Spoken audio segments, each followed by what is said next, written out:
Paper ചോർച്ച തടയുന്നതിനുള്ള bill യഥാർത്ഥ പ്രശ്നങ്ങൾ പരിഹരിക്കില്ല എന്ന് രാജ്യസഭയിലെ പ്രതിപക്ഷ നേതാവ് മല്ലികാർജ്ജുൻ ഖാർഗെ. സർക്കാരിന്റെ പരിഷ്കാരങ്ങൾ പരീക്ഷാ സമ്പ്രദായത്തിൽ യഥാർത്ഥ മാറ്റം കൊണ്ടുവരുന്നില്ല എന്നും ഖാർഗെ പറഞ്ഞു. രാജ്യസഭയിൽ പൊതുപരീക്ഷാ ഭേദഗതി ബില്ലിൽ ചർച്ച തുടരുകയാണ്. राष्ट्रमंडल खेलों में पैरा खिलाड़ी श्री दिलीप गावित ने स्वर्ण. മനു ഭരത് കൂടുതൽ വിവരങ്ങൾ നൽകും. മനു, കഴിഞ്ഞ ദിവസങ്ങളിൽ നമ്മൾ കണ്ടു ലോക്സഭയിലുണ്ടായ വാഗ്വാദങ്ങൾ. രാജ്യസഭയിലും സമാനമാണോ സാഹചര്യം? രാജ്യസഭയിലും ലോക്സഭയിലും ഇന്ന് പ്രതിപക്ഷ പ്രതിഷേധം നമുക്ക് കാണാൻ കഴിഞ്ഞു. നേരത്തെ നമ്മൾ ദൃശ്യങ്ങളിൽ കണ്ട ലോക്സഭയിൽ 3 മണിവരെ അവിടെ ലോക്സഭ നിർത്തിവെച്ച ഒരു സാഹചര്യമായിരുന്നു. വീണ്ടും സഭ സമ്മേളിച്ചിരിക്കുന്നു. രാജ്യസഭയിൽ ചോദ്യപേപ്പർ ചോർച്ച തടയുന്നതിനുള്ള പൊതുപരീക്ഷാ ഭേദഗതി ബില്ലാണ് ചർച്ചയ്ക്ക് വന്നിരിക്കുന്നത്. അവിടെ രാജ്യസഭയുടെ പ്രതിപക്ഷ നേതാവ് മല്ലികാർജ്ജുൻ ഖർഗെ ഈ വിഷയത്തിൽ രൂക്ഷമായ ആക്ഷേപമാണ് ഭരണപക്ഷത്തിനെതിരെ ഉന്നയിച്ചത്.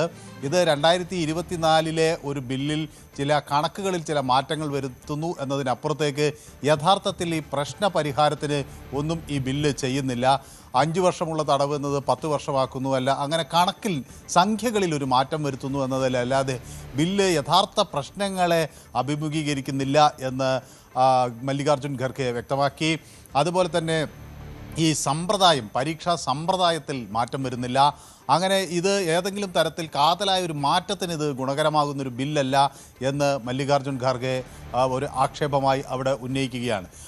ലോക്സഭ ഇന്ന് പ്രധാനമായി പരിഗണിക്കേണ്ടത് ഈ വന്ദേ മാതരത്തെ അപകീർത്തിപ്പെടുത്തുന്നതിനത് തടയുന്നതിന് വേണ്ടിയുള്ള ബില്ലാണ്. നാഷണൽ ഓണർ ആയി കണക്കാക്കുന്ന വന്ദേ മാതരത്തെ അംഗീകരിക്കുന്നതിനും വേണ്ടിയുള്ള ഒരു പ്രത്യേക ബില്ലാണ് ഇത്. ഇന്ന് കഴിഞ്ഞ ദിവസം രാജ്യസഭ പാസ്സാക്കിയതാണ്. ആ ബില്ലാണ് ഇന്ന് ലോക്സഭ ചർച്ച ചെയ്ത് പാസ്സാക്കേണ്ടത്.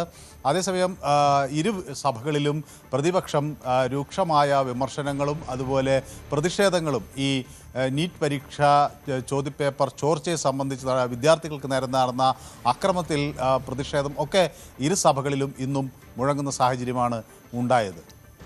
റൈറ്റ്, മനു ഭരതാണ് വിവരങ്ങൾ നൽകിയത്. കൂടുതൽ വാർത്തകൾക്ക് news 18 Keralam YouTube channel subscribe ചെയ്യുക.